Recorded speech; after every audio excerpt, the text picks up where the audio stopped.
На неделе стартовала декада инвалидов. Накануне 3 декабря по всему миру отметили День людей с ограниченными возможностями. Сложно подобрать верное слово.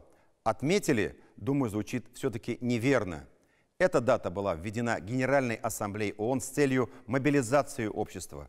Поддержать тех, кто в этом нуждается, решить важные проблемы инвалидов, чтобы создать по-настоящему инклюзивное общество. Общество равных возможностей для всех. Сегодня в России более 13 миллионов человек с ограниченными возможностями. Самых разных людей, которые объединены одной бедой. Они лишены одной из самых простых радостей обычного человека. Радости ходить или слышать, или видеть. Как думают, живут, точнее выживают незрячие люди? Видят ли они сны? Обострены ли у них другие органы чувств? О положении людей, лишенных зрения, ходят разные домыслы. Но ясно одно – тому, кто видит, очень трудно посмотреть на мир глазами слепого. По большому счету, согласитесь, мы все эгоисты и не особо хотим вникать в проблемы инвалидов, пока нас самих беда не коснется. Увы, но это, к сожалению, так. Как говорят психологи, здоровый человек инстинктивно пытается дистанцироваться от больных, от людей с ограниченными возможностями, потому что это сложно, это трудно и требует душевного напряжения. Со здоровыми и проще, и комфортнее. Но есть и другой закон жизни. Все может измениться в любой момент. Авария, сосулька с крыши упала, просто поскользнулся в ванной после душа и стал другим. И какой очевидной тогда становится проблема, которую раньше ты и не замечал вовсе. И неприспособленность для инвалидов наших улиц, домов, транспорта, всей нашей, выражаясь канцелярским языком, инфраструктуры. Мы провели один день с человеком, имеющим лишь 2% зрения с рождения. Он ежедневно делает то же, что и мы. Готовит еду, читает книги, добирается на работу с пересадками на автобусе. Но как это непросто. Диляра Юсупова о человеке, который живет в темноте, но дарит свет.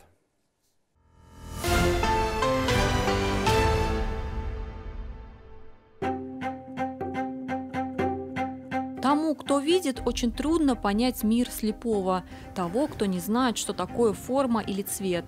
Они не видят какую-то темноту, потому что просто не знают, что такое черное или белое. Как правило, они видят просто ничто. Они знают, что красный – это, допустим, цвет крови, флаг СССР, голубое – это небо. Но они не представляют, что такое день или ночь. Но это еще что? Гораздо сложнее не увидеть, а понять, как, к примеру, в гололед добраться до остановки. О, вот, пожалуйста. Ну, у нас проблемы, автомобили во дворах. Вот они, пожалуйста. Зеркало иногда страдают. Ну, вот очертание, допустим, черное. Я знаю, что лестница. Это Марсель и его спутница Оксана. У него 2% зрения, у нее ничего. Поэтому именно он поддерживает ее под руку во время прогулки. До работы порой с 2 пересадками, но это Марселя не смущает. Гораздо сложнее принять слепоту зрячих, ведь этот самый путь мог бы стать легче, но не становится. Вот это вот подъем. Это означает, что я дошел, по крайней мере, до улицы большой и на проезжую часть не попаду. Проблема у нас в чем? В нашем поселке вообще введено аж целых 2 светофора имеется. Ни один из них не оборудован сигналом. 50 минут на автобусе, и мы почти у цели. Еще несколько метров пешком, и мы попадаем в мир без цвета и звука. Видели ли вы когда-нибудь песню глазами? Нарисовать мотив и спеть руками – это все к ним. Люди, которые не слышат, не говорят, но поют наглядно.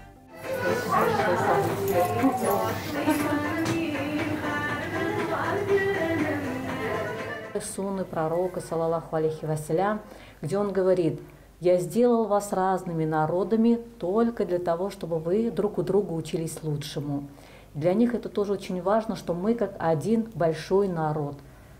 Глухие – это как единый народ. А Татарстан – это такая большая конфессия, где мы все содружество вот наше общее.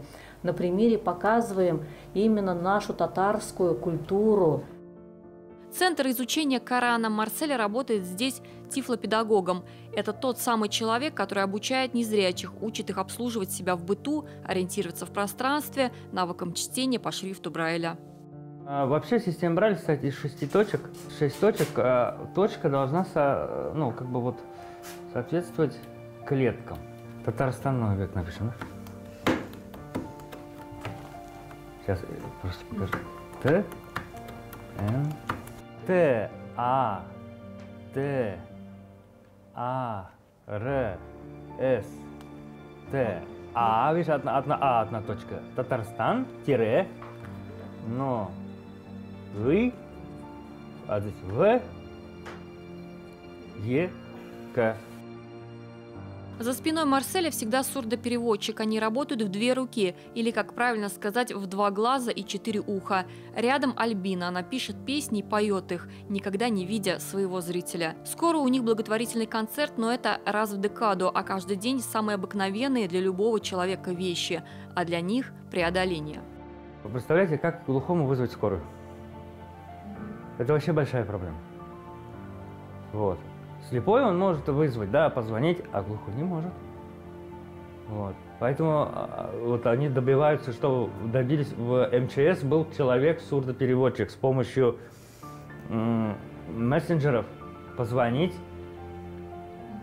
и получить сделать видеозвонок и принять вызов. Небольшая однокомнатная квартира, все как у всех, только в углу Коран в 4 тома. На языке Брайля текст занимает гораздо больше места. Вот у меня стоит желтый свет, потому что желтый свет – это вот оптимально такой доступный свет для незрячих. Открой приложение Bastime. Вот, открыл. Bastime.ru. Погода, автобус 1, транспорты на маршруте 10.